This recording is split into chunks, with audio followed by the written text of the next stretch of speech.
Hola a todos, bienvenidos. Gracias por estar aquí. Si hablamos esta semana de impacto, es porque tenemos todos claro que al consumir, al alimentarnos, tiene un impacto, ¿no? Y hemos decidido esta semana desde Veritas hablar de 3 ejes de impacto al consumir, que es impacto en el medio ambiente, impacto en la sociedad y hoy especialmente hablaremos de impacto en la salud. Y como lo que vendemos, nuestra propuesta es, desde el convencimiento, alimentos certificados ecológicos, nos hacemos la pregunta de cuál es la relación, ¿no?, entre salud y alimentos ecológicos. A nosotros nos parece evidente, ¿no?, pero aquí tenemos a expertos que nos van a ayudar a tangibilizar el por qué efectivamente es mejor para nuestra salud comer alimentos certificados ecológicos. Y ojalá acabemos pronto de utilizar la palabra convencional para referirnos al producto no ecológico y conseguimos que sea al revés, ¿no? Cedo la palabra a la moderadora de la mesa, que es Nuria Coll. Nuria es periodista, comunicadora, emprendedora y defensora de muchas verdades, así que le cedo la palabra. Muy bien, gracias, Sofía. Buenos días, buen día. Os voy a presentar a los ponentes, a los participantes y ya vamos a entrar en materia. Tenemos 1 hora y media, por eso yo creo que podría haber turno de palabras en función de cómo se extienda Nicolás Olea con el PowerPoint que ha preparado en el avión, que es extenso y estamos todos expectantes porque normalmente si viene directo del laboratorio seguro que llega con algún paper que ha publicado en Science o en Nature, poca cosa, o sea, poco importante de alguna cosa que ha hecho con su equipazo en cuanto a tóxicos y que probablemente el gobierno siga ignorando, como nos ha pasado tantas veces, porque hoy hablaremos mucho de instituciones y de ignorancia, probablemente.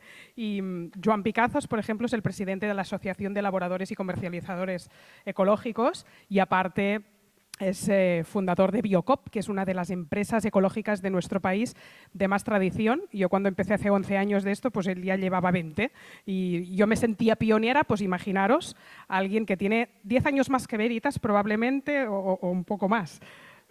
Desde los años 70, exacto. Los primeros garajes en que empezaban a pensar esto del tofu, cómo lo podemos comercializar, pues ahí Biocop fue muy pionero y han pasado muchos años y será interesante con Joan valorar si ha mejorado la percepción de que lo ecológico es fundamental y es preventivo a nivel de salud desde la ciudadanía y desde las instituciones, porque hay veces que si ves el vaso medio vacío te da la sensación que no avanzamos, que pasan décadas y no avanzamos. Bueno, ahora lo hablamos con Joan. Xavi Verdaguer sí que un neuroinmunólogo que no necesita presentación y que con él hemos hablado de tóxicos millones de veces y hoy será, ayer yo lo decía en Instagram, digo, tener a Olea y a Verdaguer en una mesa a la vez es un regalo. Yo no sé cuánto, si coincidís mucho en general, pero yo no había tenido la posibilidad.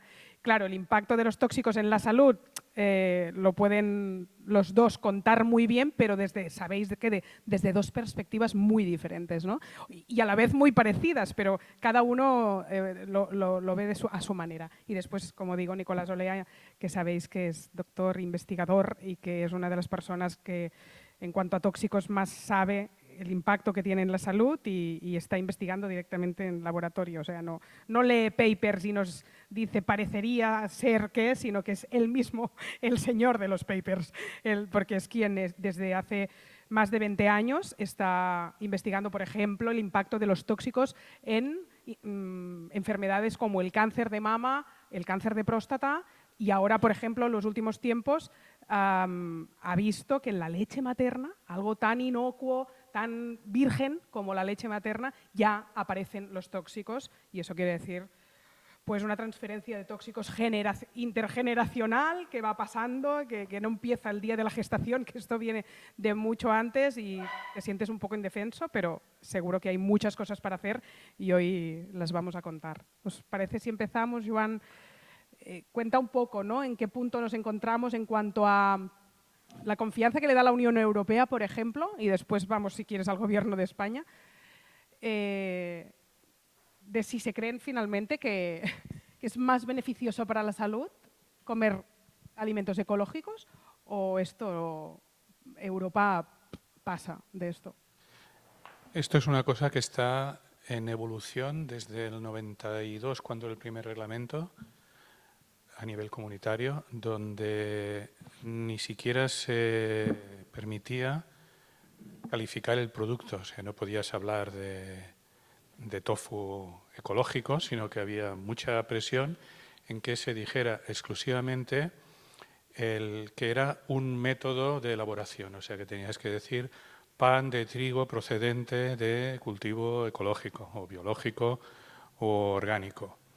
La gran preocupación de las instituciones era que en ningún momento se diera a entender que un producto elaborado de la manera que se elaboran los productos ecológicos pudiera tener propiedades superiores o pudiera ofrecer algún beneficio respecto al convencional. Esa, desde el principio fue la gran preocupación en Bruselas y eso ha ido evolucionando muy, muy despacio, pero hay brechas abiertas. Entonces, voy a hacer un salto. En el 92 era así. Ahora, ¿qué hay? Pues hay referencias concretas. Voy a citar dos o tres y luego tienes la fuente por si alguien quiere profundizar, donde el Parlamento Europeo reconoce en un estudio publicado por el propio Parlamento, respaldado por el Parlamento, esto es cita literal, es un estudio del año 2016, dice: este informe muestra evidencias que dan apoyo a la petición de una resolución del Parlamento Europeo que llame a la reducción del uso de antibióticos en el ganado y a la promoción de sistemas de ganadería extensivos y ecológicos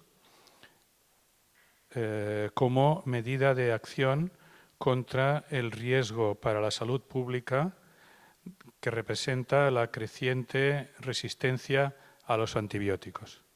Es una frase muy larga, pero directamente está diciendo hay que apoyar la producción ecológica como medida de mejora ante el problema de los antibióticos. Y en otro punto dice que el informe muestra que es deseable desde el punto de vista de la salud humana que haya una disminución general de la exposición a los tóxicos y que la agricultura ecológica aporta alimentos con más bajo nivel de pesticidas. Es decir, por un lado, reconoce que el producto de esa elaboración representa menos pesticidas y lo liga a la necesidad de la reducción de pesticidas. Y un salto cualitativo es cuando dice la leche ecológica y probablemente también la carne tienen aproximadamente un 50% más alto de contenido de ácidos grasos omega 3 comparado a productos convencionales. Esto es ya documentación oficial. Lo que pasa que el paso de luego transmitirlo en los mensajes es cortocircuitado. Pues, por ejemplo, en España, ahora hace un año y medio, una campaña de promoción financiada y organizada por el Ministerio de Agricultura. El sector, es decir, nuestra asociación y la Sociedad Científica Española de Producción Ecológica, etcétera, les dimos los contenidos, todo el detalle de cuáles eran las ventajas, las características y todo bien, excepto cuando nos referíamos a los beneficios para la salud, nos dijeron: esto está vetado, esto no puede salir. Y esa es la línea en que estamos podemos decir, en este momento. Come alimentos ecológicos y no podemos decir que son, bueno, no sé si funciona, ahora sí. ¿Podemos decir que son más buenos para la salud o ni tan siquiera eso? No. Nunca, bueno, si lo dices, digamos, el gobierno no te va a perseguir directamente. Porque todos lo decimos. Quizá el señor Mulet y compañía.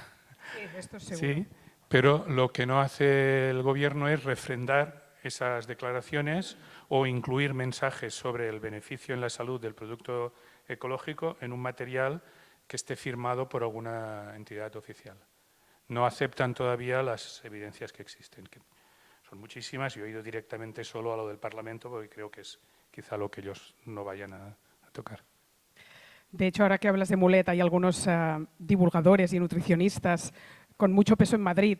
Y yo a veces pienso que por eso a veces no cala nuestro discurso, no solo porque seamos catalanes, que también, sino porque no estamos alineados con gente que tiene mucho poder en Madrid, que se dedica a la nutrición y que, claro, con el beneplácito del Gobierno van en la misma línea. Una de las últimas veces fue Juan Revenga, que publicó, y fue muy sonado, que decía que comer alimentos ecológicos era absolutamente elitista.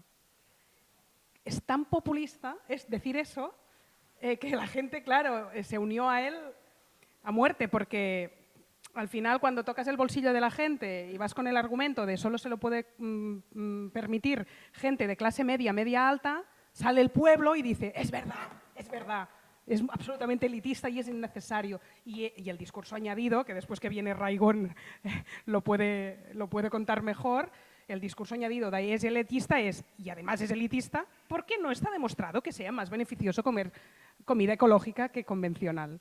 Y este es el discurso oficial del Estado, en realidad, ¿no? Porque entre ellos, pues no sé, deben hablar, ¿no? Somos el 3% y se nota. Es así. ¿Somos el 3%? Bueno, del consumo, de la fuerza económica, de todo lo que comporta. Entonces, las evidencias científicas sí son un dato, son un elemento en la ecuación, pero hoy en día, y desgraciadamente cada vez más, no suelen ser el dato más importante. La verdad se ha convertido ya en una cosa muy relativa, ¿no? Entonces se trata de los medios que haya. En ese sentido, donde se dan más avances en la dirección que estamos hablando, en comparación con lo que sucede aquí, hay países europeos donde la situación es mucho más favorable y generalmente es porque ha habido presión pública, o a nivel de consumidores o a nivel político. En Alemania se dio un paso adelante en la promoción, en el reconocimiento de los productos, cuando hace ya no me acuerdo cuántos años hubo el gobierno rojiverde con Renata Kunast como ministra de Agricultura, y el paradigma oficial cambió porque detrás había el apoyo de un partido verde en ese momento que representaba millones de votos y que se enfrentó directamente a los poderes económicos. De hecho, en el tema de los huevos en aquella época le iba casi la vida, porque el lobby convencional vio peligrar su sistema de producción, como al final ha sido, muchos años después. Las prácticas que entonces se consideraban las únicas posibles están prohibidas.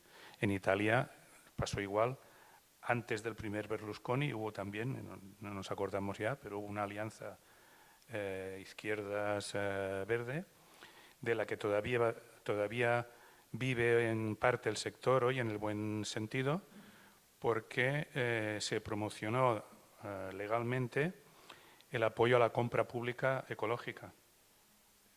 La obligación para concursar en concursos de suministro de colectividades en un porcentaje importante de ingredientes procedentes de la agricultura ecológica. Y ese impulso político marcó el principio del cambio de tendencia en Italia, de pasar de ser un país productor-exportador a desarrollar también el consumo local. El factor político por la presión popular es fundamental. Me consta que Biocop tiene relación con ahora con una marca en Italia que tiene no sé cuántas hectáreas biodinámicas, ¿verdad? Sí, bueno, en general en la producción ecológica lo que buscamos todos es el valor de proximidad y de contacto directo con el productor, potenciarlo en la medida de lo posible. Entonces, si se puede hacer transformación de producto cercana, físicamente cercana a donde se está haciendo la materia prima, en este caso hortalizas. Lo digo es un porque no valor, sé si en claro. España hay tantas hectáreas de campo biodinámico para hacer pesto. Ojalá los hubiera. Mira, yo opto personalmente por casi no hablar del biodinámico, de la regenerativa, etcétera, porque me parece que hoy por hoy complico más el mensaje que otra cosa. Me conformo con hablar del ecológico, que ya es bastante, y lo que sí es cierto es que a nivel de sector queremos, no tenemos mucha fuerza para promoverlo, pero estamos ahí, ir elevando el listón del ecológico oficial. Es decir, la agricultura ecológica existe y está controlada y certificada mucho antes de que existiera, lógicamente, la reglamentación europea. Se hacía a nivel privado, a nivel de asociaciones, de productores, de consumidores. Surge la normativa oficial, es un gran paso adelante, pero llega hasta donde llega. Entonces se trata de que vaya mejorando, de que vaya siendo más exigente, y más exigente no quiere decir más controles de laboratorio, más análisis, quiere decir incorporar valores sociales, medioambientales, ecológicos, poner límites a las distancias, por ejemplo, entrar en los valores nutritivos también, ¿por qué no? Puede haber un producto transformado, un producto elaborado con certificación ecológica y que el nivel nutritivo pues, sea escaso, eso la normativa oficial lo permite. Entonces, lo que necesitamos es que ese estándar cada vez suba más. Podéis intervenir, Nicolás, porque tú también, en cuanto a Unión Europea, ya si consideras si son suficientes los controles establecidos, tienes mucho que decir. Y ahora ya te dejo.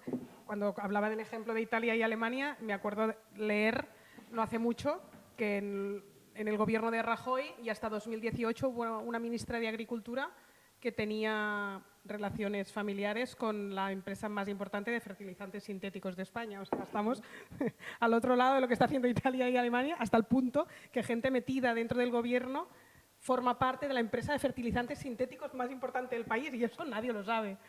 Así es.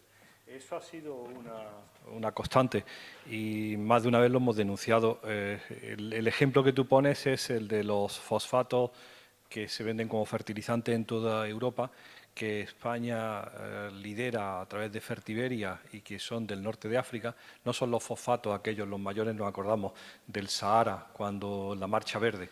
Ahora son los fosfatos del norte mediterráneo de África. Y esos fosfatos de forma natural son muy ricos en cadmio, y España es el gran responsable de la exposición al cadmio en toda Europa, que viene a través de los cereales, fundamentalmente el trigo, la avena, la cebada, y indirectamente a través del pescado. No sé si os acordáis que el 17 de diciembre del 2019 AC, yo lo llamo siempre así, antes de COVID, no antes de Cristo, 2019 AC, pues en el 2019 AC salió un mensaje en todas las televisiones y los periódicos que no chupáramos las cabezas de las gambas. Dicho el 17 de diciembre, cuando ya habíamos comprado las gambas, ¿no? En Granada, que somos muy ahorrativos y no queremos tirar nada, con unos lagrimones chupábamos las cabezas de las gambas diciendo: aquí va mi dosis de cadmio, pero yo no dejo de comer gambones, ¿eh? Pues ese cadmio viene de los fertilizantes y ha contaminado ríos y ha contaminado el mar, y al final los niveles de cadmio son inadmisibles. La Unión Europea le ha pedido a España que pase a una reducción. La alternativa en los foros europeos antes de la guerra de Ucrania era los fertilizantes rusos. Con la guerra ya no hay alternativa y lo que piden ahora es regular la cantidad de cadmio como contaminante natural que hay en los fertilizantes, y España siempre levanta la mano y se opone a esa regulación, ¿no? Es decir, que son cosas complejas, de gran política y valor económico, y que atañen a las economías de países, ¿no? Mientras tanto, como yo mostraré ahora, pues el 100% de las madres andaluzas que donan leche para el biobanco, para los hospitales, pues donan leche con cadmio, con mercurio, con arsénico y con plomo. Y cuando lo ves en la leche materna, los pediatras se enfadan enormemente con nosotros porque estamos atacando a la lactancia materna. Le decimos: no, Estamos atacando a una sociedad que ha permitido que la leche de las madres tenga contaminantes, creyéndose que todo era posible y que todo no tiene ningún daño ni ningún valor. Y dice, no, estamos claramente defendiendo la limpieza de la comida y del hombre y de la mujer y fundamentalmente de la madre. Pero ese es el ejemplo de cadmio, ¿no? Y tiene unas raíces económicas tan largas que supera con mucho lo que nosotros podemos hablar. ¿Y por qué es malo el cadmio? Porque es tóxico, claramente tóxico. Está declarado por todo sitio, igual que el arsénico. El arsénico va a pasar ahora a carcinogénico y ya ningún valor será admisible. Pero en el caso de cadmio tiene valor sobre el hígado, sobre el riñón y fundamentalmente sobre el desarrollo neuroconductual. Ahora lo vamos a ver. El niño ese que está al final de la clase dando la lata y que no se está quieto, que cada vez diagnostican más, pues probablemente mea más clorpirifos que el resto y tiene más cadmio en sangre que el resto. Y la gente sigue creyéndose que esto es una anécdota, que lo que hacemos es física recreativa. No, eso tiene un efecto importante sobre la salud de la población y sobre todo sobre la salud infantil, que es verdaderamente el target, el blanco de todas estas exposiciones. A mí ya me importa un bledo el cadmio, ¿no? A mi edad. Bueno. Ahora, si bien para hacer un poco de debate, soy muy consciente de hace unos años, Chevy me contaba que de golpe había alucinado porque en la consulta casi el 100% de los pacientes, si había algún denominador común en sus analíticas, sorprendentemente era los elevadísimos niveles de arsénico, también en la gente que consumía ecológico y que se cuidaba mucho. Era tan desesperante que me comparabas un paciente que no se cuida con uno que lo hace todo bien y que come ecológico y los mismos niveles disparadísimos de arsénico. Y fue en el momento que Chevy estaba escribiendo el libro, donde hablas muchísimo del arsénico en el libro. No sé, a día de hoy, cadmio, níquel, arsénico, ¿qué te encuentras en consulta? O sea, ¿cómo estamos de mal por dentro? Realmente, porque tú ves analíticas a diario. Sí, es que muchas gracias primero de todo a Terra Veritas y a toda la casa por invitarme y por creer que puedo aportar algo de valor a esta gente que nos hace la vida mucho más fácil. Primero a Nicolás Olea, que para mí es un placer volverle a encontrar. Sé que es indispensable para todos los profesionales sanitarios que aprendemos de sus investigaciones y que nos sirve como una lanzadera para poder estar seguros con lo que recomendamos a nuestros pacientes y también a los profesionales sanitarios que estudian con nuestros programas formativos. También decirle que tiene mucha suerte de que su vida tenga equilibrio porque tiene una mujer encantadora, entonces súper bien. Y también todo el trabajo que hacéis, Joan, que es indispensable vuestro trabajo y poder acercar todo esto desde Veritas, por ejemplo, a la gran ciudad, ¿no? Antes hablábamos del si es elitista esto de comer ecológico. Y yo digo, bueno, yo creo que esto me voy a inventar una enfermedad nueva que se llama el trastorno por el déficit de naturaleza. Mis abuelos y la gente de pueblo con las patatas que sobraban se las repartían, y los tomates, los pepinos y las calabazas, y la mayoría comían ecológico y estaban en crisis, nadie tenía dinero. Entonces, elitista comer así no es. El problema es que se produce poco y en la gran ciudad a lo mejor no hay los lugares donde, si no lo haces en casa, para poder cultivar. Entonces, a lo mejor, para que todo el sistema funcione, los precios suben, pero si a alguien le apetece realmente en casa puede hacer un pequeño huerto. No tendrá para toda la comida, pero lógicamente cuando se tiene que transportar e intentar que todo esto llegue a todo el mundo, pues los precios van subiendo, más las tasas que tienen que pagar los productores para garantizar que sea ecológico. Que tú podrías comer ecológico en casa sin tener que pagar tasas, no sé cómo. Entonces, yo me dedico junto con mi equipo a visitar a personas. Y hace unos años, como me comentaba Nuria, nosotros veíamos en analíticas de orina que había un montón de tóxicos en la gente, con los que se cuidaban y los que no se cuidaban. Ahora, por ejemplo, que han avanzado las tecnologías, podemos analizar en heces la exposición a tóxicos. Y vemos que cuando analizamos en heces los tóxicos, pues en la mayoría de gente hay, ¿sabes? Hay mercurio, hay cadmio, hay arsénico. Y yo digo, bueno, si está en las heces, pues está bien.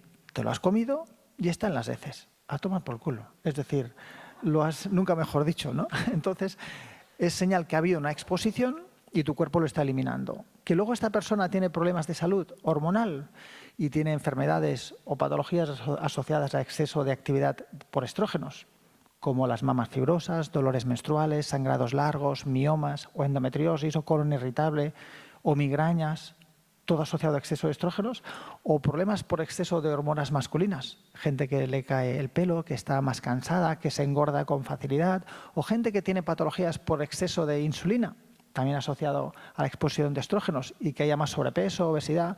Pues esto es lo que vemos en las consultas. ¿Que la exposición a tóxicos tiene que ver? Pues es seguro. Es seguro que de esto llevamos muchos años acumulados y afecta a las enfermedades que tratamos nosotros. Las vemos expuestos en las heces y se las eliminas, pues está bien. Esto es señal que has estado expuesto. Puedes mirar cuál es el tóxico que has eliminado. Si tienes mercurio en las heces y cada día tomas un bocadillo de atún, pues es fácil pensar que a lo mejor es el atún. Y no pasa nada, lo has comido y hemos analizado las heces y allí hay residuos de mercurio. Pues no te vayas a sorprender de esto. Todo ha funcionado bien, lo estás eliminando. Si estás expuesto a otros muchos, pues igual no los eliminas todos y puede ser que se acumulen en tu cuerpo. Luego hacemos analíticas de orina o de pelo o de uña para ver si estás eliminando por la orina también o si tienes acumulado en el pelo y las uñas estos tóxicos que hemos visto un día en orina y otro día en heces que entran y salen de tu cuerpo, pudiéndose acumular si la exposición es constante, ¿no? Déjame preguntarte, que seguro que hay interés a saber para ti cuál es la mejor analítica que existe para valorar la presencia de tóxicos, porque hay quienes partidaria de uñas y cabello y otros no, y otros son muy partidarios de orina es la mejor analítica. Esto es un tema técnico. Yo personalmente, en las heces, no lo pido, porque sencillamente si hay tóxicos en las heces, a mí solo que el paciente me diga que desayuna todos los días atún, por ejemplo, pues yo ya sé que habrá más tóxicos de mercurio. Si siempre come ecológico, sé que probablemente tenga menos. La gente que come ecológico, la densidad nutricional es mejor. Esto es algo a favor de su microbiota, para no tener carencias, aunque la vida no es solamente esto. Entonces, regular los biorritmos, comer saludable. O sea, tú podrías comer mucha carne ecológica y a lo mejor no es lo más saludable para tu intestino comer mucha carne ecológica. Pero me gusta mucho que los productores de carne, como decía Joan, tengan interés en medir las grasas que tienen sus animales, que luego vamos a tomar nosotros. Porque hay empresas que se han dedicado a analizar los ácidos grasos omega 3 y omega 6 en sus carnes. El cerdo, la ternera, tienen mucho más omega 6 que omega 3. Una bestialidad. Esto para nuestra salud es proinflamatorio, pero ellos se han encargado a algunos productores a darles de comer pasto, lo que mi abuelo decía, Chevy, lo normal, ¿no? Que coman hierba cuando hacían transhumancia con sus hermanos. Sí, pues lo normal. Y además darle, por ejemplo, semillas de lino. Y estos animales, 3-4 meses después de alimentarse así, se convierte que su índice de omega 3 en las membranas celulares analizadas es completamente antiinflamatorio. Con lo cual, uno puede tener responsabilidad en que el producto que voy a dar a mis clientes es mucho más saludable que otros, ¿no? Por lo tanto, no es solamente ecológico, sino qué les das de comer para que estos datos, por ejemplo, los ácidos grasos que luego formarán membranas en nuestras células, dando un potencial inflamatorio o antiinflamatorio mejor para una persona que otra, pues es bonito de ver que hay gente que está interesada con esto. Por eso, yo cuando analizo los tóxicos, de entrada, para saber si hay una exposición de los últimos 3 meses, lo mejor es desde el pelo. El pelo o las uñas. Aquí vemos si tienes acumulado, porque está acumulado. Luego, en orina y en heces, verás si lo estás eliminando. Y si lo analizas en sangre, verás si hay circulación. Estos tóxicos que circulan en sangre son los que dan actividad en los receptores hormonales, es decir, que pueden haber actividad. Cuanto más grasa tienes acumulada en tu cuerpo, como que muchas toxinas son liposolubles, pues el hecho de tener sobrepeso o obesidad, estas personas suelen tener más acumulación de tóxicos cuando analizamos en el pelo. A la que pierdes peso y ayudas al cuerpo a detoxificar, sea con las saunas, sea con el deporte, la no exposición o que nosotros damos quelantes, vemos que estos tóxicos analizados en el pelo, que estaban altos, se eliminan. ¿Y cómo lo miramos? Miramos si se eliminan por orina. Hay un test para la gente que son profesionales sanitarios que están aquí con nosotros, que agradezco que estéis todos aquí con nosotros, que pedimos como un quelantes. Nosotros utilizamos quelantes naturales, hay otros que lo hacen con quelaciones intravenosas, pero ¿Los lo que naturales hacemos... ¿Son clorela, espirulina o qué La son? clorela, el cilantro, el R-lipoico, que es diferente del ácido lipoico normal, tiene que ser la forma R. Entonces, yo cuando doy el R-lipoico a la clorela, lo primero que hago a la gente para hacer este test de laboratorio es analizamos la orina antes de ir a dormir, hacen pipí y recogen la orina. Luego se toman el quelante y la primera orina de la mañana vuelven a recoger el pipí. El primer pipí sin quelante, es decir, ¿estoy eliminando tóxicos? Le preguntaré al laboratorio con esta primera muestra. Sin tomar nada, yo elimino tóxicos por estar expuestos. Y la segunda, la de la mañana, es, después de tomar los quelantes, ¿he eliminado más tóxicos que tenía acumulados después de quelarlos con la clorela y el R-lipoico, por ejemplo, o el cilantro? Entonces, si la primera orina no había tóxicos, es decir, yo no elimino tóxicos por orina, la he analizado, pero en la segunda orina, después del quelante, te salen los tóxicos más elevados, ¿qué significa? ¿Me ayudáis? ¿Tenías acumulados o no? Sí, pero has necesitado un quelante para poder sacarlo de tus células de grasa, ponerlo a la circulación sanguínea, hígado y eliminarlo por la orina. Entonces, si la primera orina no hay tóxicos y la segunda, después de un quelante, hay en orina, significa que tenías tóxicos acumulados. Pero en la primera orina, si la analizas si hay tóxicos, a lo mejor te salía que no habían. Analizo orina para ver si hay tóxicos, solo salen si los estás eliminando. Hay gente que detoxifica mal y no los elimina tan fácil como otros. Entonces yo voy dando los quelantes durante 1 mes, 2 meses. ¿Hasta cuándo? Hasta que esta primera orina no salen tóxicos y en la segunda, después de dar el quelante, tampoco hay tóxicos. Otro ejemplo. Chevy, me hiciste la analítica de orina y vi que tenía tóxicos. Me diste el quelante y por la mañana, en la segunda muestra, vi que había más tóxicos. ¿Qué significa? ¿Me ayudáis? ¿Tenía tóxicos esa persona circulando? Sí.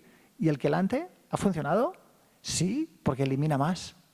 Y todavía sigue eliminándolos. Tienes que seguir con el quelante. Otro ejemplo. Primera muestra de orina. Me salen un poco de tóxicos. Tomo el quelante. Segunda muestra de orina. Me salen la misma cantidad de tóxicos que la primera. Conclusión. Tienes tóxicos, los estás eliminando, pero el quelante no ha hecho de quelante. Tenemos que cambiar de tratamiento. Y así, este test me sirve para saber si los elimina, si el quelante funciona y, por lo tanto, todavía debe de seguir tomándolo. Si dentro de 2 meses hago el test, el antes y el después con un quelante, si después aún salen tóxicos, después de tomar el quelante, es que todavía están acumulados. Tiene que seguir. Todo esto nos pone cachondos a los terapeutas porque nos ayuda a entender la patiogenia, es decir, el por qué ocurren las cosas. Lo hablábamos con Nicolás Olea antes, ¿no? Nos encanta aprender la patogenia, es decir, el motivo por el cual pasan las cosas. Pero si nos vamos al origen de por qué está pasando esto, la gente no necesita tomar clorela de mantenimiento, ¿sabes? Dices, para arreglar esta exposición y quelar, y así que la inmunidad pueda estar más activa, porque, por ejemplo, los tóxicos hacen que la inmunidad no esté tan activa. Nosotros pedimos un montón de tipajes linfocitarios y no entendemos por qué hay tanta gente con los linfocitos T4, los T8, los natural killers, que a lo mejor están bien, pero cuando exponemos al virus del Epstein-Barr o al COVID con un celular status, una analítica que pedimos, vemos que la inmunidad no está activa para controlar el virus. Y dices, coño, si entraran 2 ladrones en casa, ¿en serio que tu marido y tú no haríais nada? Pues esto es lo que vemos con la inmunidad, que hay gente que tiene Epstein-Barr persistente o COVID persistente y digo, coño, ¿por qué persisten eso? ¿Por qué las natural killers no han resuelto y no han estado activas fabricando interferón? Esto lo vemos con las analíticas y cuando vemos que la inmunidad no funciona y por lo tanto no está activa, y una de las cosas es por estrés, otras por la alimentación, otras por la exposición a tóxicos, cada uno tendrá que currarse lo suyo, porque no es solamente comer ecológico, ¿no?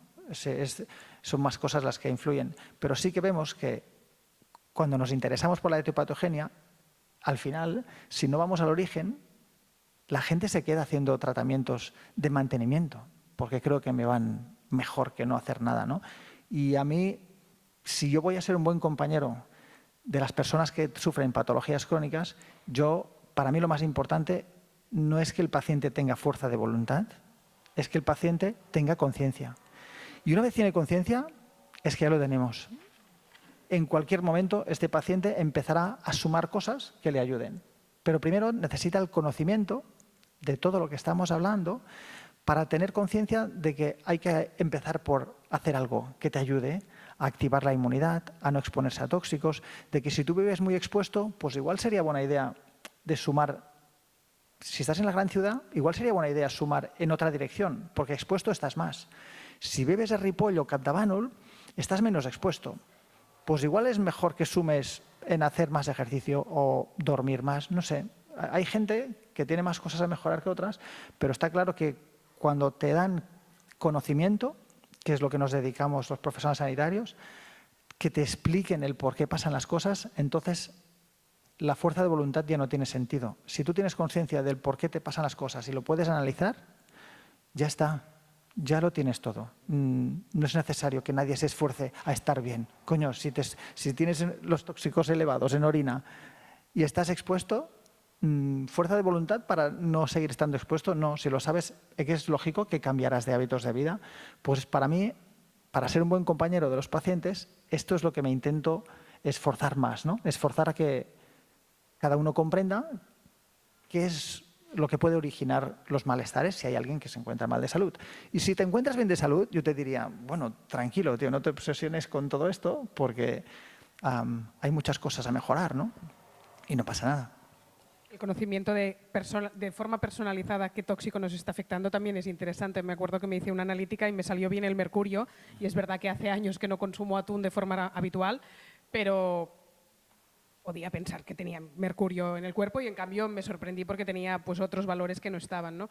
Siguiendo en eso también, yo no sé si está bien que sea preventivo el mensaje de no comamos a pescado azul grande porque está cargado de mercurio, y si esto está actualizado y si el gobierno en algún momento piensa tener a los adultos un poco en esa prevención, porque lo único que han hecho hasta ahora es decir que si estás embarazada o tus hijos son pequeños, no les des emperador y cualquier otro tipo de pescado azul grande, un gran túnido, porque acumula mercurio. Muchas gracias. Al resto que nos den por saco, solo embarazadas y niños pequeños. Que es acojonante, porque si está dando este mensaje el gobierno, es que está admitiendo que es súper perjudicial por la salud comer pescado grande, azul, como el atún o el salmón. Yo lo llamo viejo y gordo. Gordo y viejo. En lugar de grande, llámalo pescados gordos y viejos. Pescados de 114 kilos y 16 años, que llevan comiendo por el Mediterráneo los últimos 16 años y están cargados de mercurio. El asunto del mercurio en España y Portugal es gravísimo. Europa amenaza a España con que si no se toman medidas van a tener que marcar el pescado en las pescaderías, el pescado grande y gordo, diciendo para los adultos bajo su responsabilidad. Acabaremos viendo etiquetas como las del tabaco, ¿no? Con un señor con un tumor aquí, con el mercurio, porque es un problema enorme de contaminación ambiental y que vuelve a tu casa a través del pescado, ¿no? Ahora los dietistas, nutricionistas y el Gobierno de España acaban de dar el mensaje de que hay que comer 3 veces pescado a la semana, y la primera respuesta que dan los ambientalistas es que no hay bastante pescado en el mundo mundial para que todos los españoles coman 3 veces pescado a la semana, por lo menos no del que viene del mar. Entonces el mensaje habrá que releerlo de otra manera y como en el Grupo Alimenta se acaba de hacer, habrá que ver también ese pescado habitual, como es la pescada, cuál es la huella de carbono y de dónde viene.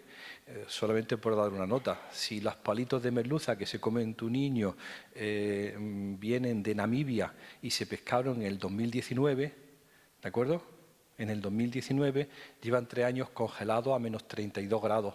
El impacto y la huella de carbono es bestial para que tú comas palitos de merluza a precio de saldo.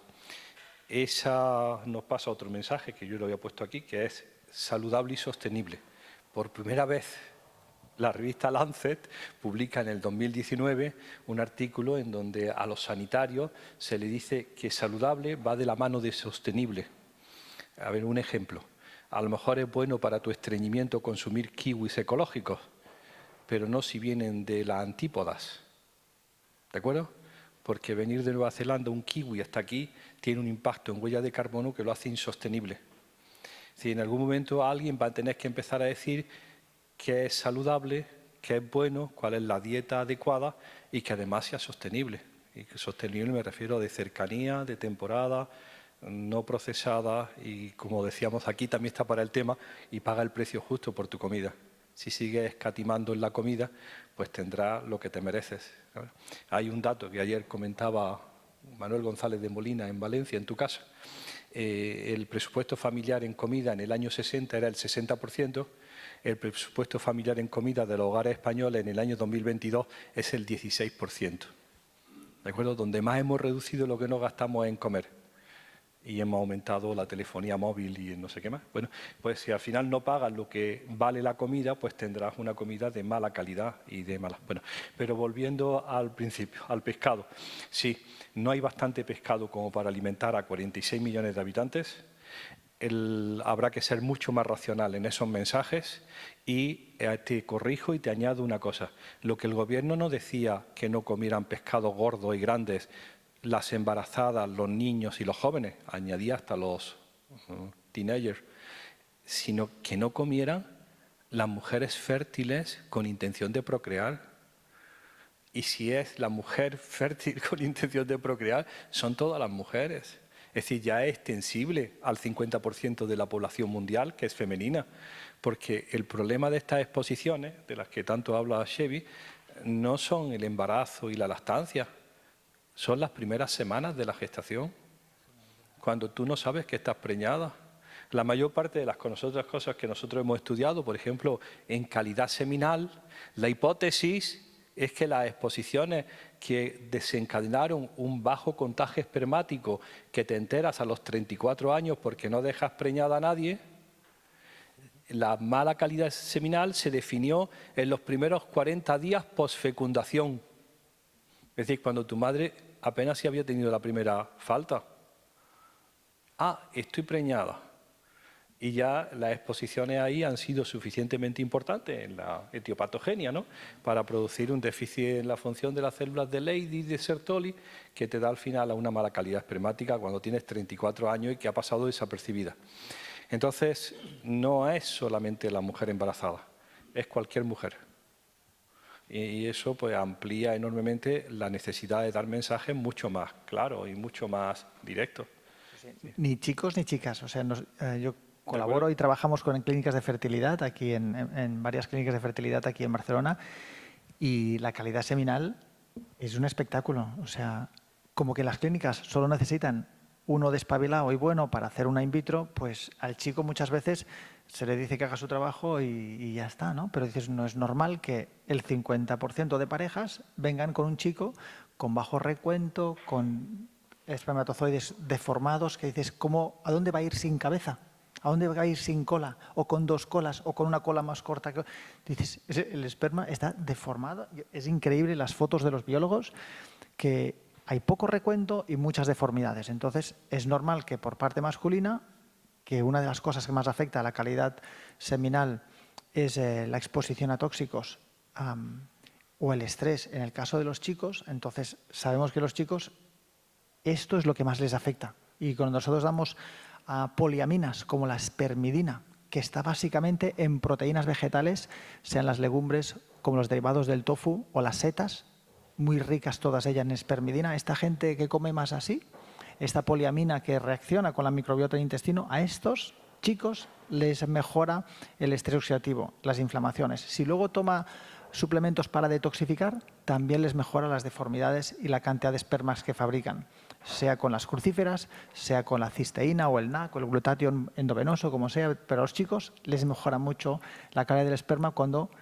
evitamos la exposición y damos antioxidantes como el glutatión o el sulforafano o la espermidina, que cuando buscamos los alimentos que lo llevan, muchos de ellos son basados en vegetales. Y en las chicas, pues muchas veces nos encontramos con irregularidades con la regla en las clínicas de fertilidad o problemas con el microbioma del útero. Es decir, parejas que hace años que buscan hijos, no ha tenido suerte, vienen a las consultas y lo primero que pienso es, bueno, si se tiene que implantar en el útero, a lo mejor la microbiota del útero no está bien. Ahora que tenemos tecnologías para analizar el microbioma del útero, lo analizamos y es un espectáculo. Juro que no he visto una chica en las clínicas de fertilidad que tenga el microbioma del útero sano. Todas tienen o cándidas o bacterias proteolíticas en exceso, algún papiloma. Cada uno tendrá una disbiosis distinta, pero no me he encontrado en un útero sano en las chicas que hace tiempo que vienen con problemas de fertilidad. Es el otro 50% que vienen con problemas para concebir. Esto ahora. Pero donde más sensible es la exposición a tóxicos, como decía Nicolás Olea, es en el primer trimestre de embarazo. La exposición en este primer trimestre de embarazo y durante la vida intrauterina condiciona epigenéticamente el resto de nuestras vidas. Que tengas más actividad estrogénica o menos.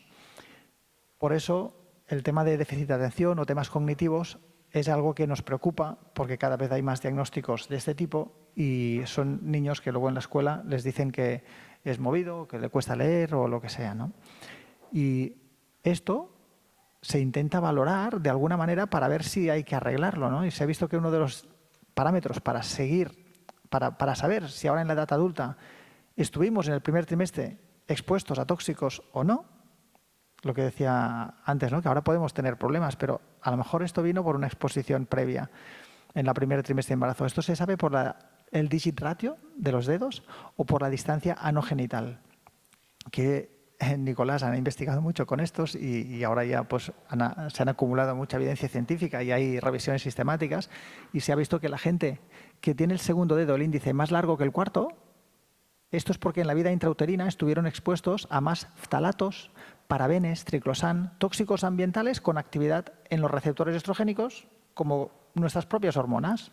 Tóxicos muy parecidos molecularmente con nuestras hormonas. Si la mama se ponía cremas hidratantes para las estrías que llevaban tóxicos con estrógenos o en la pasta dental con triclosan, pues esto se ha visto, junto con otros derivados de los plásticos que puedan tener, que afecta a la actividad estrogénica de la mama y del útero y del bebé. Y cuando nazca, este bebé nace con el segundo dedo más largo que el cuarto. Cada vez hay más generaciones ahora que antes, muchas más que antes, con el segundo dedo más largo que el cuarto. Es decir, que en la edad adulta tendrán también más actividad estrogénicas, chicos y chicas, con más problemas de fertilidad y con más problemas de enfermedades autoinmunes, que todo esto está muy asociado a un predominio de estrógenos.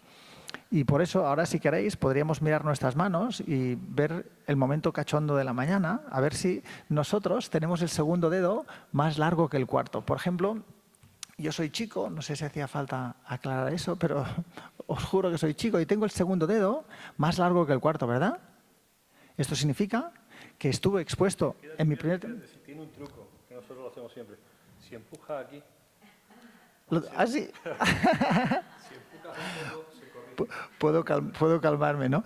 Pues probablemente de los primeros años, mis primeros 3 meses de vida, estuve expuesto a más estrógenos. Yo, en la edad adulta, si como más hidratos de carbono, como que la microbiota condiciona las conexiones cerebrales, me da mejor aptitud a las cosas que impliquen memoria, cuidar a la gente. Todo lo que es de estrógenos, pues se me dará mejor. Se me dará peor tener que tomar decisiones que intervengan las emociones. Llevaré peor las enfermedades autoinmunes, llevaré peor la ansiedad. Me engordaré con más facilidad de donde los estrógenos acumulan grasa, que es el tejido subcutáneo. Entonces, los chicos, chicas, con más estrógenos, tenemos tendencia a acumular más grasa en los muslos, en las tetas. Por lo tanto, condiciona en la edad adulta muchas cosas. La microbiota, problemas de ansiedad o migrañas, la acumulación de grasas. Yo, si comiera muchos hidratos de carbono, esto a las chicas o los chicos con más estrógenos tiene una microbiota distinta. Y por lo tanto, la interacción de los alimentos que comemos, cuando alguien tiene una microbiota típica con más estrógenos, que hay más firmicutes, generan más gases y más problemas de colon irritable, por ejemplo. Por eso, que esto que estamos hablando nos afecta en la edad adulta, a todos, pero sobre todo en esta época sensible al neurodesarrollo, porque epigenéticamente nos condiciona para la edad adulta. ¿Y esto es bueno o malo?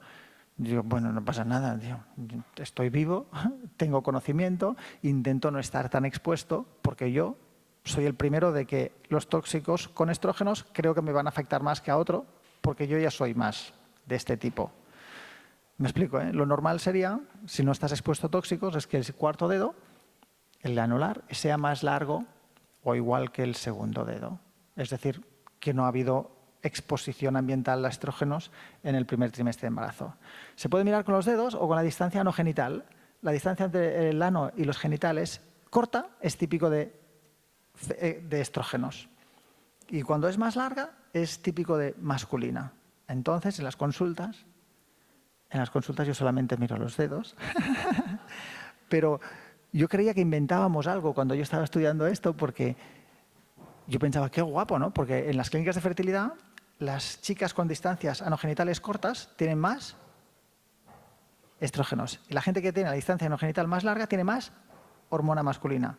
Típico en chicas con ovarios poliquísticos, acné, hirsutismo, que hay caída del pelo de la zona central, rasgos androgénicos en chicas. La piel más grasa, pelo graso. Estos rasgos androgénicos más masculinos son típicos de chicas con el cuarto dedo más largo, ovarios poliquísticos. Y en las clínicas de fertilidad vemos que estas chicas tienen la distancia anogenital más larga y que cuando se les hace una estimulación fabrican más ovocitos, que son más oportunidades para poder quedar embarazada in vitro y hacer una transferencia. Es decir, lo que les dio problemas de fertilidad, ahora se estudia esta distancia anogenital en ginecología porque en fertilidad les va bien tener a chicas que generen más ovocitos, porque a ellos, en el laboratorio, les dan más oportunidades. No sé si me explico bien, ¿no? Bueno, que creíamos que inventábamos algo y allí en el pueblo, que yo vivo en el pueblo, cuando una gata tiene un montón de gatos, los vecinos dicen, ¿cuál quieres? ¿No? Porque nos repartimos los gatos para no matarlos. Y cuando dices macho o hembra, yo veo que el payés un día vi que levantaba la cola de todos los gatitos. ¿Tú qué eres, macho? Este es para ti. Y este es hembra. Y un día le dije, ¿qué haces levantándole la cola? Y de siempre se sabe esto, Chevy, se sabe de siempre que si entre el culo y los genitales la distancia es larga, este va a ser macho. ¿Tú quieres? Y sí, crecían y el payés nunca se equivocaba. O sea que esto ya se sabe desde hace tiempo y la distancia anogenital ahora se estudia para saber la exposición a tóxicos, ¿no? También. ¿Decir algo? Sí. Sí, perdón el rollo, ¿eh? Uno de los mejores trabajos más pagados son los sesadores de pollos. Y hacen eso. En el pollito recién salido también se hace... Hay un tipo que separa macho o hembra dependiendo de la distancia anogenital. Y en los laboratorios de investigación, los técnicos que cuidan los ratones también saben si es macho o hembra midiendo la distancia genital en el mismo momento de la camada, ¿no? Así que es un conocimiento del payés y del técnico y de...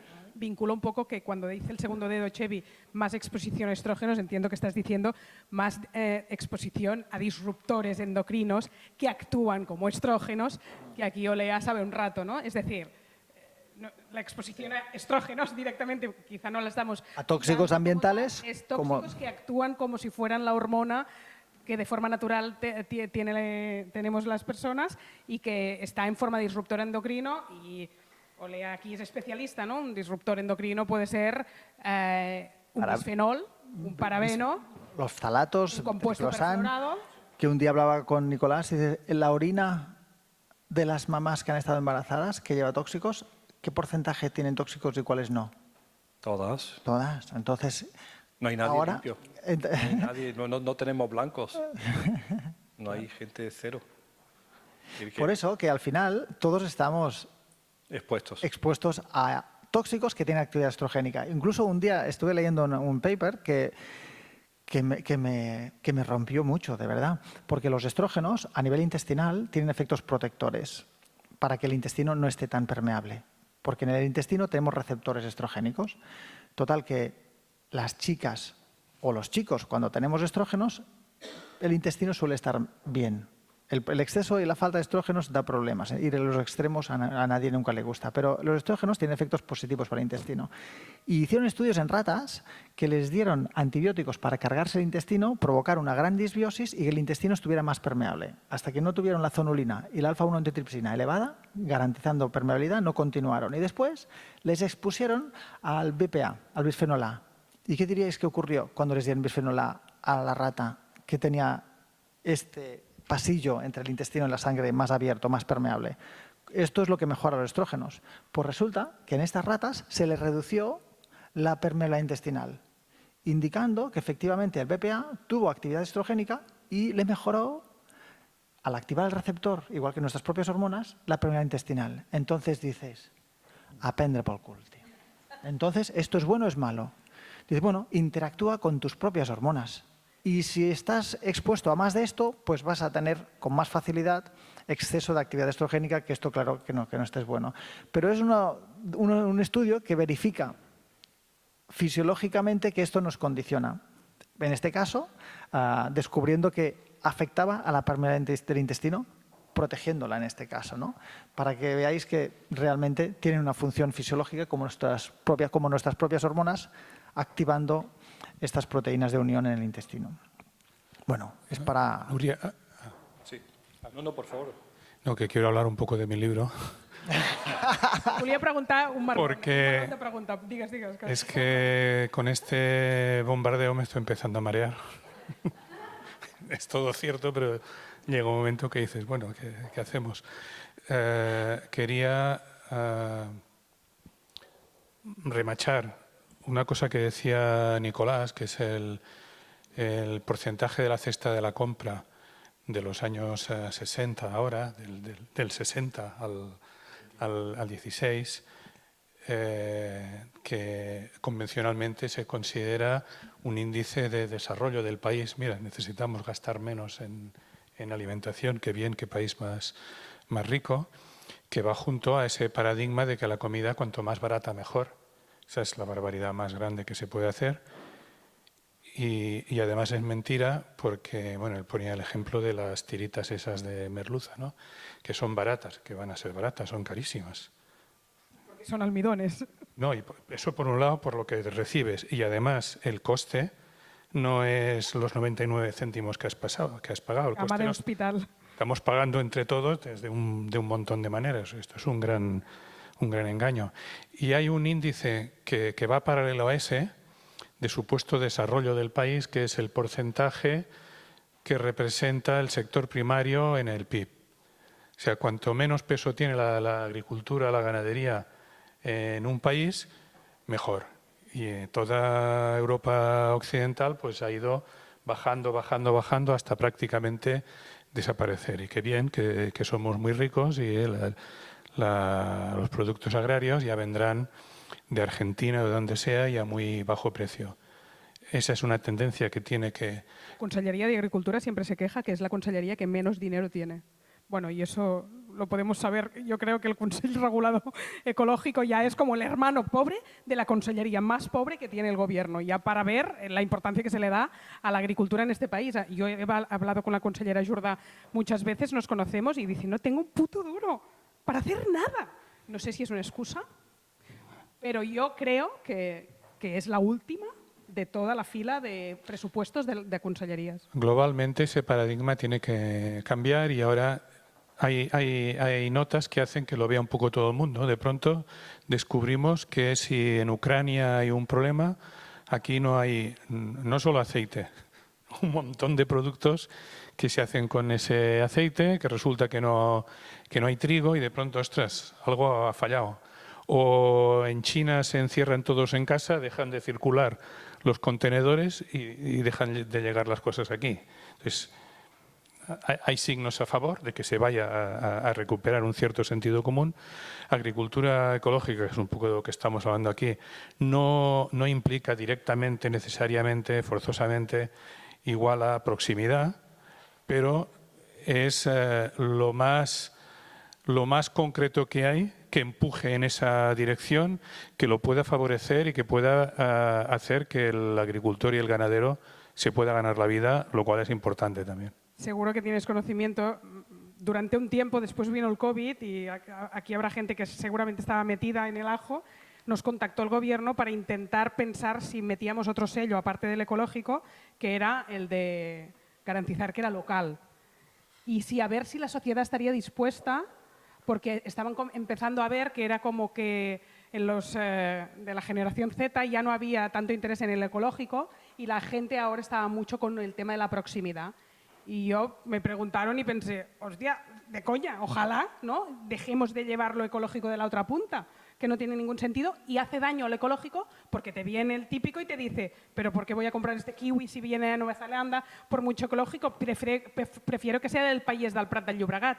Y dices, ya, tío, pues que el país del Prat del Llobregat le mete mogollón de pesticidas. sea, no, vale, mola mucho que sea del Prat de Llobregat, pero tampoco es la solución. O sea, yo encantada que se hagan 2 sellos, que se unifiquen o que se haga algo. Que se haga algo desde las instituciones, si no seguirá veniendo de contenedores de China. Lo de las certificaciones es la selva, porque es muy fácil, por parte de cualquier gran empresa, crear un sello de bienestar animal, de responsabilidad social y de lo que quieras, que no significa nada. Cuando rascas un poquito no significa nada, en el mejor de los casos significa que el 1% de su producción ha cumplido ciertas normas y el otro 99% sigue. Claro, Joan, es que este sello no lo tenéis que hacer ninguna empresa. Entonces, en el caso del ecológico certificado, es verdad que, lo decía yo antes, el ecológico necesita ir subiendo los estándares, pero hoy por hoy es lo único que tiene unas garantías ciertas. Claro.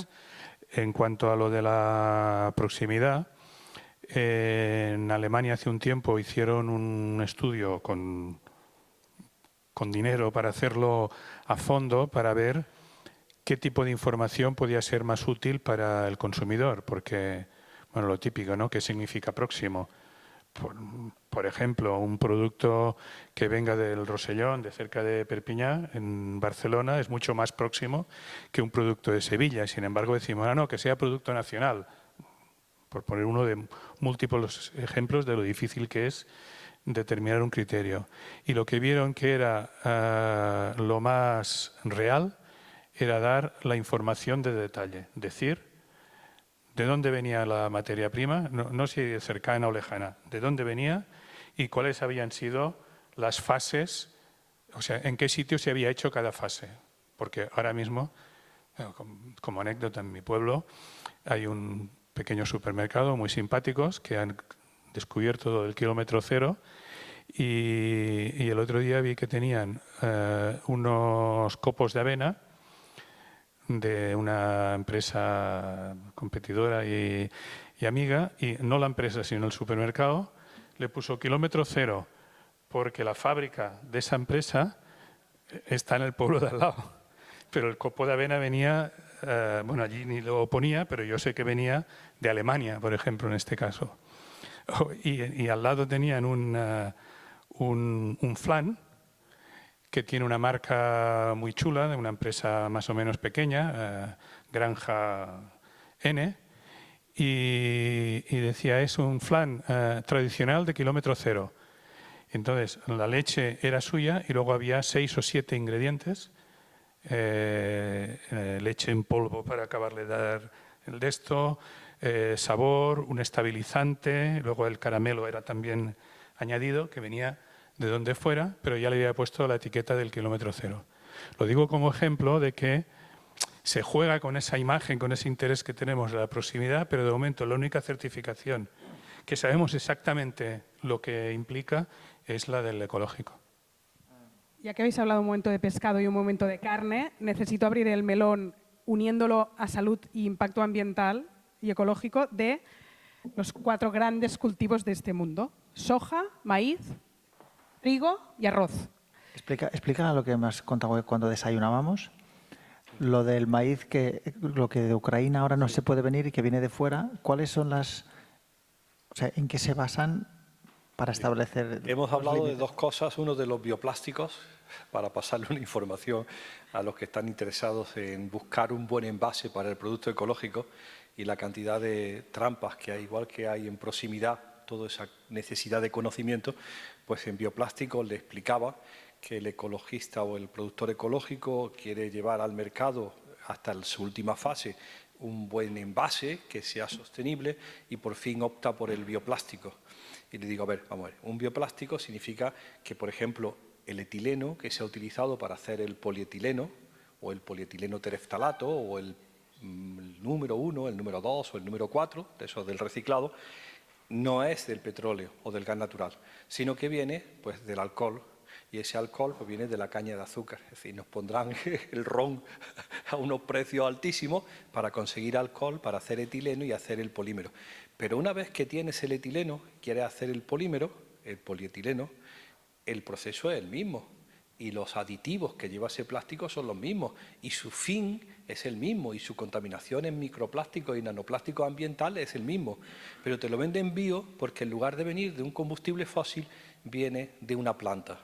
Digo, si se produjera el cambio, había que cultivar media América del Sur de caña de azúcar o de palmito para tener suficiente etileno para hacer bioplásticos que al final dan el mismísimo problema. Es decir, son tomaduras de pelo de tamaño astronómico. Eso no es la alternativa. Igual que no es la alternativa todo lo que sabemos de las granjas de porcino y la ganadería intensiva, en donde, como bien explican, una soja que se cultiva en media Sudamérica viene a los puertos de Tarragona y Cartagena, se distribuye por el levante español para alimentar unos cerdos estabulados industriales que dejan aquí la mierda, los purines y la contaminación atmosférica y se los comen los chinos.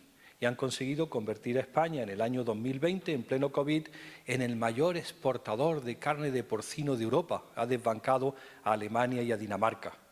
Es decir, utilizar un país como el nuestro para dar de comer a los chinos y dejarnos la mierda y la contaminación con una soja que viene de América, dice, esto no es ni sostenible ni tiene interés. Entonces empiezan los pobres ganaderos a hablar de ganadería extensiva frente a intensiva y salen los políticos a decir que ellos se comen el chuletón y nadie les va a privar de comerse un chuletón de Ávila. Y le pregunto yo a la gente que voy a las conferencias, ¿ustedes alguna vez han probado un chuletón de 27 euros el kilo? Los españoles no han comido nunca chuletones. Es decir, lo que comemos es pollo y cerdo de 3 euros el kilo, que es el que llega al supermercado.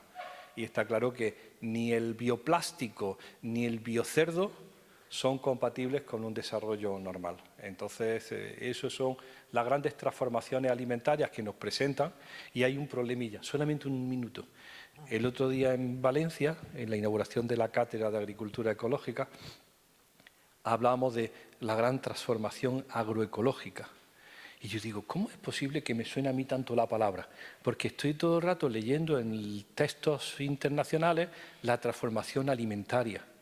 Y la gente ha utilizado la misma palabra, transformación, para hablar de dos cosas completamente distintas, porque la transformación agroecológica es el cambio de convencional a ecológico y la transformación alimentaria que estoy leyendo en otros textos es la definitiva expansión del sistema convencional que abarque el mercado mundial. Digo, no, está claro que estamos hablando de cosas muy distintas, pero con la misma palabra. Parece que la palabra transformación, igual que en el Ministerio, se ha puesto de moda, pero cada uno tiene un significado distinto. Pero bueno. Hablando de la soja, yo creo que quiero una opinión de los tres de la soja, por ejemplo, porque estamos hablando todo el día del impacto que tiene el metano, de los pedos eruptos de las vacas en el medio ambiente y que es el gran generador de gases de efecto invernadero y que tenemos que dejar de comer vaca ya urgentemente y salen los que hacen pasto y te dicen, tío, pero si estoy haciendo que en una pendiente que no habría nada cultivado estén pasando por ahí, caguen, dejen el bicho y eso es una biodiversidad que estaría muerta, ¿no?, si me arrasas aquello con soja. Pero bueno, como también está muy polarizada la sociedad entre veganismo, vegetarianismo y omnívoro, es como que vamos dañando sectores, ¿no? El pescado por no sé qué, la carne porque hay que dejar de comer carne, porque aparte de, yo creo que el debate es vamos a cascar a la intensiva, pero no al pobre que lo hace súper bien, porque esto es soberanía alimentaria de toda la vida. Y después está la soja, ¿no? También muchas ganas de defenderla o muchas ganas de decir que es absolutamente estrogénica, transgénica, que viene de Brasil toda, que no nos creamos nada. Yo ya no sé de dónde viene la soja, si es estrogénica o no es estrogénica, y si tiene glifosato y Monsanto sigue moviendo los hilos. Actualizarme sobre la soja, opinión, impacto, salud y también de dónde sale la que se vende en España de verdad, si viene de Brasil o no. Si os interesa el tema, ¿eh? A mí me vienen ramalazos, pero pienso que está muy de moda la proteína vegetal, muy de moda. Los hijos de la gente que nos vienen en las consultas quieren ser todos vegetarianos o veganos, con padres omnívoros que dicen, hostia, no sé ni cómo hacerlo para que sea equilibrado. Y se pone muy de moda, Eura, o tipo Eura, ¿no? El problema mundial con la soja es en tanto que alimentación del ganado. Ese es el problema. Lo que representa la soja que se usa para alternativas vegetarianas es una pequeña parte. Y si tiene la certificación de ecológico en el producto final, tienes la seguridad de que no es transgénica. Esa es mi aportación. Muy rápido. Es insostenible cultivar medio mundo de soja para alimentar a unos cerdos, para darte a ti proteína que no necesitas, cuando en realidad tú lo que necesitas es la soja. Sí. Que no necesitas proteína. No necesita ese exceso de proteína. El exceso de proteína en la dieta norteamericana es del 860%. El exceso de proteína de origen animal. Sí, en la distribución, si me dejara enseñar mis diapositivas, mundial. Dejo, ¿eh?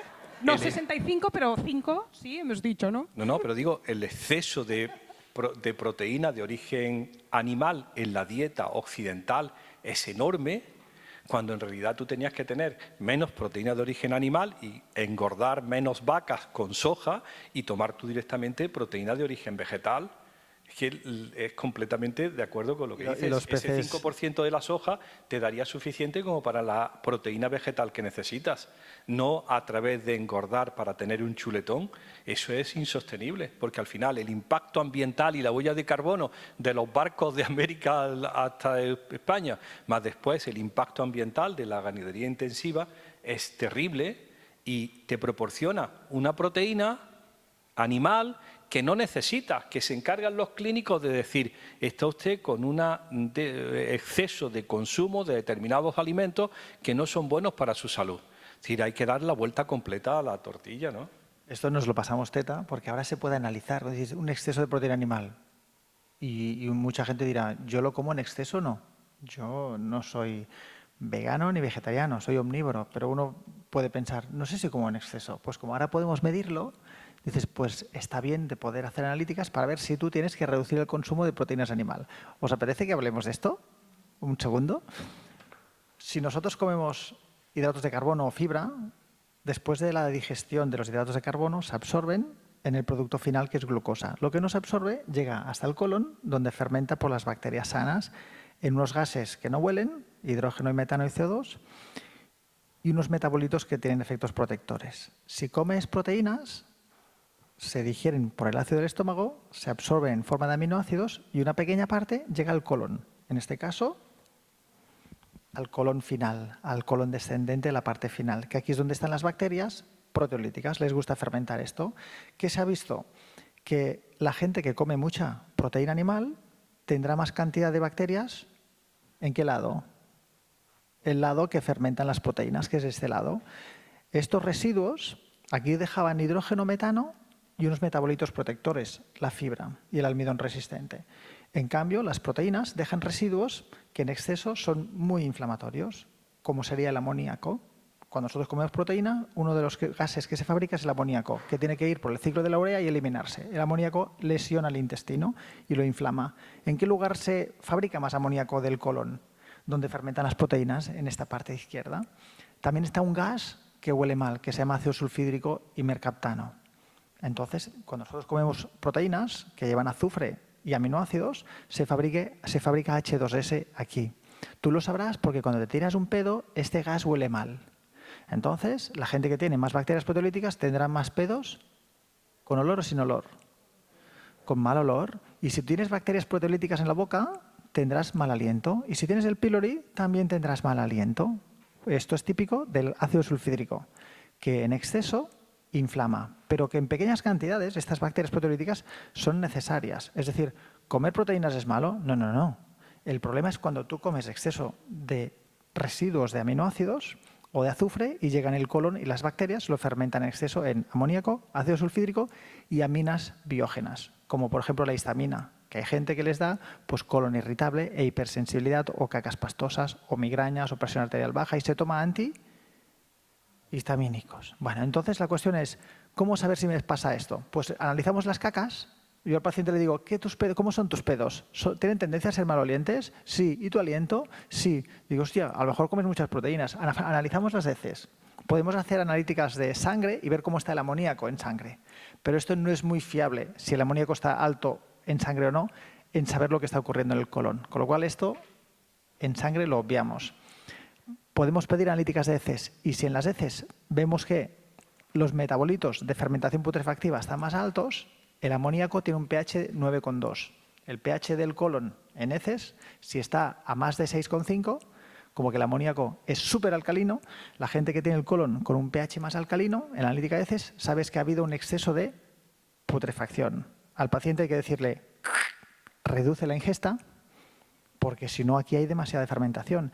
¿Dónde diríais que aparecen las colitis y los pólipos de colon? ¿En este lado izquierdo del colon descendente y el sigmoides o en el colon ascendente donde fermenta la fibra y hay butirato y no hay estos residuos tóxicos? Se fabrican aquí. ¿Y dónde se fabrican enzimas que provocan la reabsorción de tóxicos? Con las proteolíticas. Entonces, comer exceso de proteína animal es un desastre. Cuando pasamos de la carne roja a carne blanca, ya no se fabrica tanto óxido nítrico, que es un gas vasodilatador que genera estrés oxidativo e inflamación necesaria cuando hay un tóxico o cuando hay un virus, pero que el óxido nítrico, que es un gas vasodilatador, junto con el ácido sulfídrico, estos pedos malolientes genera inflamaciones del colon. Esto proviene básicamente de la ingesta de proteínas animales. Si pasas de la carne roja a la carne blanca, lleva menos óxido nítrico. El ácido sulfídrico hay menos cantidad y también menos óxido nítrico. Esto es más saludable. ¿Huevos? Los huevos tienen residuos, pueden tener residuos inflamatorios, depende cómo tenga la microbiota. ¿Os acordáis que en una época dijeron tomar huevos puede provocar problemas cardiovasculares? ¿Os suena esto? Hay que reducir los huevos porque suben el colesterol y pueden dar problemas cardiovasculares. Se ha visto que cuando comes alimentos ricos en colina o acetilcarnitina o carnitina, la microbiota convierte la colina, al comer huevos, en un metabolito que se llama TMA. Si hay profesores sanitarios, pues esto se llama trimetilamina. Este trimetilamina se absorbe en el intestino, llega al hígado y se oxida. Esto, la trimetilamina oxidada, se ha evidenciado que causa aterosclerosis y es un claro factor de riesgo cardiovascular. Pero no todo el mundo que come huevos oxida esta trimetilamina, dando problemas. Se ha visto que hay unos microorganismos que se llaman arqueas que sirven para neutralizar esto. Y así, si tú tienes la microbiota, los huevos van de huevos, van súper bien. Pero si te faltan arqueas, que son unos microorganismos que suelen fabricar metano, los pedos que no huelen, esta gente está protegida para estos residuos que dejan los huevos. Por lo tanto, cuando alguien me dice, ¿me haces una dieta para...? Yo digo, hostia, yo sin analizar las heces, te juro que si no sé cómo está la microbiota, no sé si puedes tomar muchos huevos o no, o cómo tengo que gestionar lo de las proteolíticas. Entonces, lo ideal es poder tener estas pruebas que tenemos ahora para saber si hay un exceso de proteína animal, por ejemplo. Alguien que tiene exceso de proteínas animales tendrá inflamaciones de la mucosa, encías sangrantes, las cacas suelen ser pastosas, los pedos malolientes, el amoníaco está más alto. Igual en sangre lo puedes mirar, pero si no en las heces, el pH, como que el amoníaco es 9,2 de pH, el pH de las heces estará demasiado alcalino. Si ocurre todo esto y ves los metabolitos putrefactivos que están altos, esta persona tiene que reducir el consumo de proteína animal, porque si no, se va a convertir en una persona potencialmente con un cáncer de colon, con una colitis, y esto ya está pues, muy demostrado, ¿no? Entonces, cuando pasas a proteínas vegetales, los residuos de ácido sulfídrico son muchísimo menos. Por lo tanto, el comer derivados de soja o de legumbres es una forma alternativa a la proteína animal para que no te falten aminoácidos, porque la soja tiene los aminoácidos completos, igual que el huevo tiene aminoácidos completos, o la quinoa también. Entonces, tú podrías tomar el huevo, que es el de mejor calidad biológica, podrías tomar derivados de soja, que también la tiene completa, o la quinoa. Entonces, si tú comas quinoa, no hace falta nada más de segundo plato.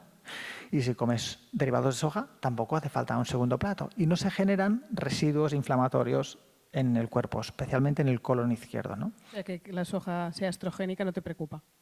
No, porque la soja tiene una actividad estrogénica débil. Deberías de tomar mucha cantidad o tener un riesgo heredado con los receptores de estrógenos a que te diera problemas. Aunque la soja, una vez está fermentada, tiene efectos protectores. Si no está fermentada, dependerá de cómo tiene la microbiota cada persona. Porque los metabolitos de la soja tienen efectos protectores. Otra cosa es que la microbiota esté bien, para que se metabolicen en estos metabolitos protectores. Entonces, si está fermentada, es un seguro. Por lo tanto, el miso, el tempe está fermentada, la salsa de soja está fermentada, el yogur de soja también. Estos son segurísimos, aunque estés pasando un proceso oncológico hormonodependiente. El tema está si no está fermentada, porque luego podría ser que en exceso a unos les fuera mal, ¿no? Si tuvieran un polimorfismo genético en el receptor de estrógenos. Un segundo, para eso de la soja. A ver, durante años hemos estudiado lo que se ha dicho aquí, los disruptores endocrinos, compuestos químicos que tienen actividad hormonal y que la primera que se vio de interferencia era el sistema de los estrógenos. Y inmediatamente que lanzamos a la palestra científica el que el bisfenol A, componente del policarbonato y las resinas epoxi, los eftalatos, lo más abundante en el PVC, toda esta lista de contaminantes químicos de origen industrial que son estrogénicos, los senoestrógenos, inmediatamente apareció el otro lado diciendo, pero los senoestrógenos han existido de siempre, mira los fitoestrógenos y los micoestrógenos, y nos presentaron las maravillas de la soja o de los micoestrógenos que son producidos por los hongos y que también tienen actividad estrogénica. Y la pregunta, la disquisición durante años ha sido, los fitoestrógenos han estado en el medio y en tu dieta en los últimos miles, millones de años. Tú sabes cómo hacer frente a una dieta con vegetales, con una molécula que es similar a tus estrógenos naturales. Lo que no sabes es cómo digerir el bisfenol A, ¿de acuerdo? La soja nunca va a pasar la barrera placentaria. El bisfenol A, lo mismo que hizo el dietiletilvestrol famoso, originario aquel de la gran tragedia del síndrome de Hess, pasa libremente la barrera placentaria porque ni siquiera se une a proteínas transportadoras. Es decir, no pueden meter de ninguna manera en el mismo saco fitoestrógenos y micoestrógenos y estrógenos químicos sintéticos de origen industrial. No queremos, no lo aceptamos. No queremos que disrupción endocrina se asocie con estrógenos naturales. Estamos hablando de contaminantes químicos a los cuales aprenderemos o no, o nos adaptaremos o no, pero que no tienen nada que ver con la soja. Joan, para terminar. Quería compartir una información ligeramente positiva y un pequeño llamamiento. El Ministerio de Consumo, bueno, Consumo y no sé cuántas cosas más, el Ministerio de Consumo de Madrid, de Garzón, ha publicado un borrador de Real Decreto para marcar nuevos criterios en las compras públicas, especialmente para comedores, por ejemplo, comedores escolares, y los enunciados son muy positivos, son muy en la línea que tendrían que ser, en el sentido de promover, por un lado, una composición de los alimentos más razonables, en la línea que estábamos hablando antes. Por otro lado, en disminuir al máximo los productos superindustrializados. Se habla, por ejemplo, de, si no recuerdo mal, 2-3 veces al mes de producto procesado o industrial como croqueta, algo de ese tipo. Promover la proximidad y cuando habla de ecológico dice un 5% de ecológico.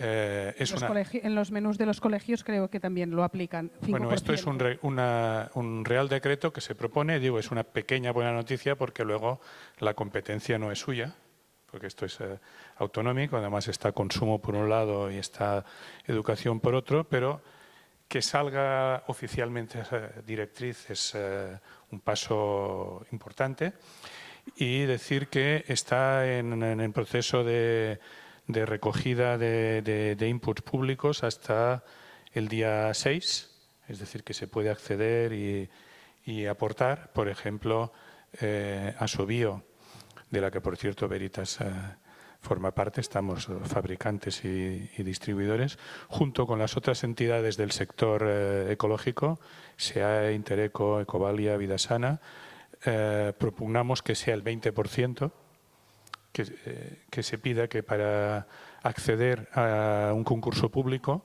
un requisito sea que el 20% de los ingredientes provengan de agricultura ecológica.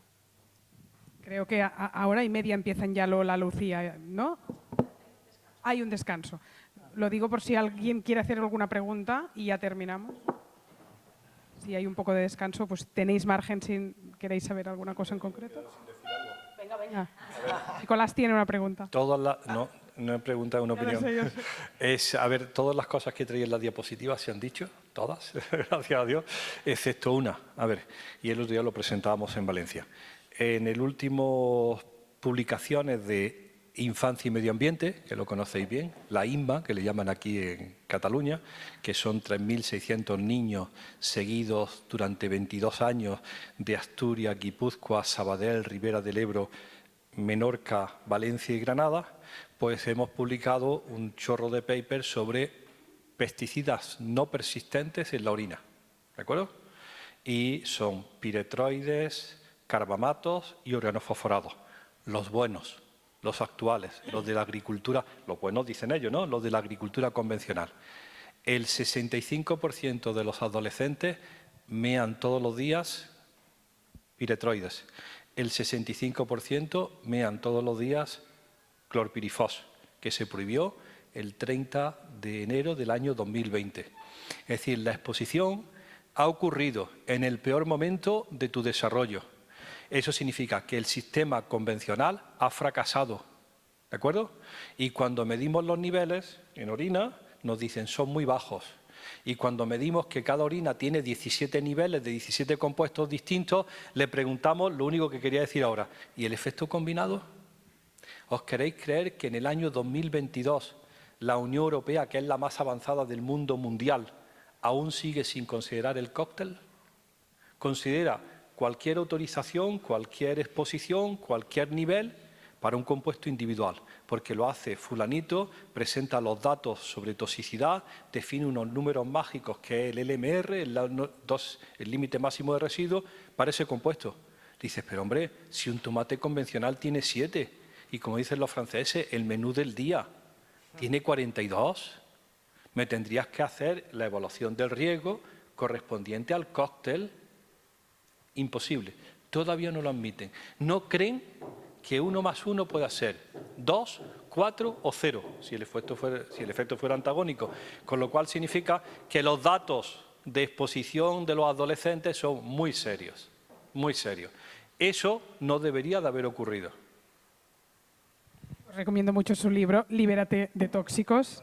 Es una pasada y ahí habla con detalle de que los niños españoles mean orina o con todo detalle todo lo que lleva el plástico, por ejemplo, de las botellas de agua. Es un libro imprescindible para los profesionales de la salud, en serio. Sí, ahora estaba escuchándote y yo pensaba, es un tema que interesa mucho para a la gente envejecer con salud, ¿no? Y en cambio afecta ya desde, si os fijáis, ¿quién tiene interés en estos temas, ¿no? De cuidarse y todo esto? Pues cuando hace años que tienes inquietud por comprender por qué yo no me encuentro bien o porque tengo familiares con problemas, y vemos que al final la gente que tiene más conciencia son a medida que envejecemos porque queremos envejecer con salud, ¿no? Porque lo has dicho tú, no porque seas mayor. Gracias a todos. Gracias. Muy bien. Pues yo cerrar un poco este debate súper interesante, muchísimas gracias, comentando que quizá pues, se han compartido algunos datos, algunos comentarios alarmistas, ¿no? Escuchas esto y da miedo comer, ¿no? Creo que es muy importante que podamos escuchar estos mensajes, estas verdades, para dentro de nuestro proceso, digamos, cada uno, de abrir los ojos y ese proceso de conciencia sobre nuestra alimentación. En cualquier caso, creo que ha quedado bastante patente por parte de todos la relación evidente, digamos, de la toxicidad asociada al alimento no ecológico, ¿no? Que es lo que nos interesaba de forma más concreta. Y yo también me llevo que la salud de cada uno vinculado a la alimentación también es el resultado, ¿no? de desde la ingesta de nuestras madres, ¿no? Es el resultado de un pasado, de un presente, cómo me alimento hoy, y de un futuro, ¿no? Estás apostando por tu vejez y estás apostando también por las generaciones que vienen, ¿no? Por lo tanto, sigamos en este proceso de seguir informándonos y ser mucho más conscientes de lo que comemos.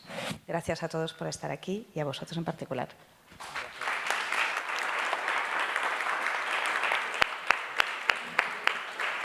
Para quien quiera seguir acompañándonos, seguimos con una mesa